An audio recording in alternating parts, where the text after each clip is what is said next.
Welcome back to West Texas View. Hasn't this been interesting talking to Michael and Casey? And I hope you'll be sure and take down their numbers as it rolls across the screen, because you're going to need them at some point in your life, or know someone who does.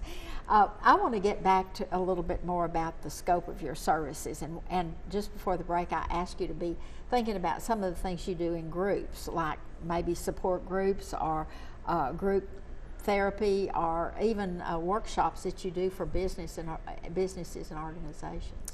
Well, a group that a local church is actually sponsoring, I actually facilitate, and it's a group of men that have struggled with sexual issues, whether it's pornography or affairs or same-sex attraction. And so anyway, we have some men that will either call the church or call us and get plugged into that group. And it's a great support, and not often talked about.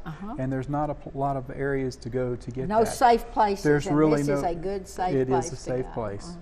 Yes. And I know that a lot of companies now have mental health on their insurance and counseling on their insurance. And so have you been invited into any businesses to do some mental health workshops, or would you like to be invited We in? would definitely be interested in that. Absolutely.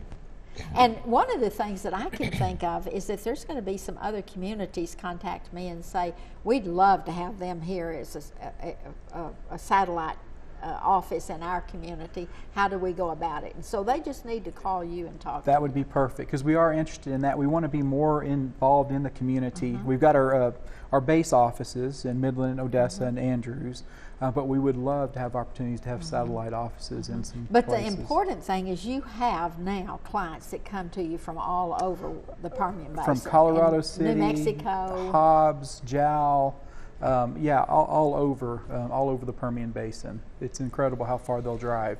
Some people come in from the Big Bend. and one day a week, or whatever their appointments are. Well, all right, talk about some of the other services, or maybe some in the future, like aren't you planning a pastor's workshop or something like that? We have a deep passion. Casey and I both have a kind of a pastoral background. Casey was in the pastorate for 20 plus years. I did a youth minister stint for like 4. And so we've got a real heart for clergy and clergy burnout. Just want to be there and be supportive. In fact, Agape has a scholarship for clergy. A lot of times, clergy pastors are in small churches. If churches can't afford health care or anything like that, and so if they give us a call, we're gonna take care of them. And we've already reached. It's been at least dozens, and families, not just pastors, people that are and the in way staff. you get your clients is they can just come in to you directly, but you get a lot of referrals from doctors, you get a lot of referrals from churches, Yes. you get a lot of referrals from employers.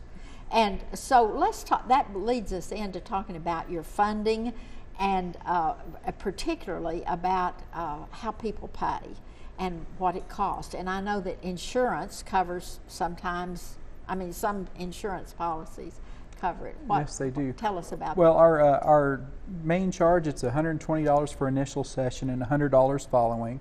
We do have a sliding scale for folks that don't have insurance. We do take insurances, Blue Cross, Blue Shield. We're doing some Aetna, United Healthcare. We're working on getting everybody, all of our staff on those panels. And then a big part of our help, because we do a lot of clients, we've seen clients pro bono. Our first year it was 20% pro bono. And so We about starved, didn't we? we about starved. Yeah.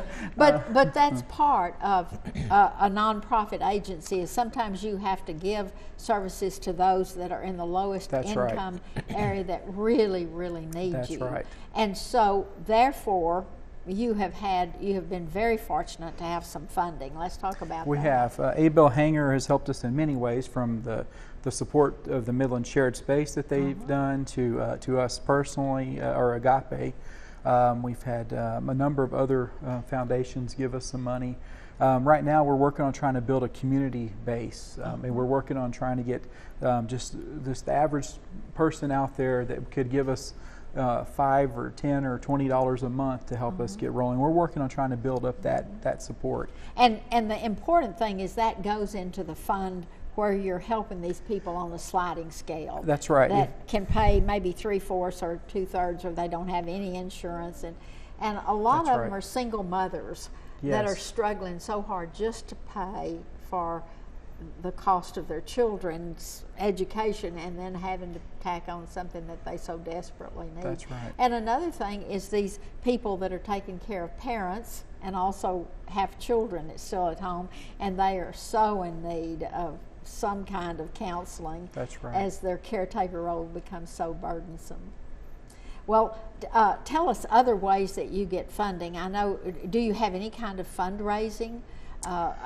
An agency like this, nonprofit, has a hard time sometimes becoming aware, and the community becoming aware of you and your services. And so there's a lag time. Like you said, we almost starved to death the first year. There's a lag time between that. But you've got great board members. We do have great board members. Currently, Sonny Webb is our president, and Diana Giacobbe is our secretary, and then Jan McDaniel's our treasurer. Sue Wood, Jimmy Daniel, Courtney Laufer, Yvette Gamboa, and Jeremy Swatson are also our board members. And we're have they glad been to have from them. the very beginning, or did No, the beginning ones actually have all rolled off because we hit really close to that 3-year mark. Jean Hilburn, Liz Rose, Kyle Rogers. But they still have such a passion for what you're doing. They absolutely do. They absolutely And so, do. do any of them ever lead some fundraisers for you? Liz actually is now our grant writer. She's a contract grant writer, and she has been helping us tremendously over the course of in our entire lifespan. Yeah. Because in the type of work you do, you don't have any extra people sitting around the office that can plan these fundraisers. No, so we unless don't. your board members do. And one of the other things, quickly, we've just got about a minute left, is you can always use volunteers, whether it's folding newsletters or even writing the newsletters for you, or helping you keep your website up. That would be and tremendous. all those kinds yes. of things. We got 30 seconds. Anything else you want to say before we close? Just that we are privileged to be involved in people's lives, and we believe it makes a difference here and now, as well as with their families, extended families, and kids yet to come. So we're changing the world. Well, thank you Well, so much for being here. And I hope you enjoyed this program as much as I do. We'll see you next Sunday with another program. Thanks for joining us today. Thanks for joining us for News West 9's West Texas View with Johnny Lou Avery. This has been a public affairs presentation of KWAB TV and KWES TV.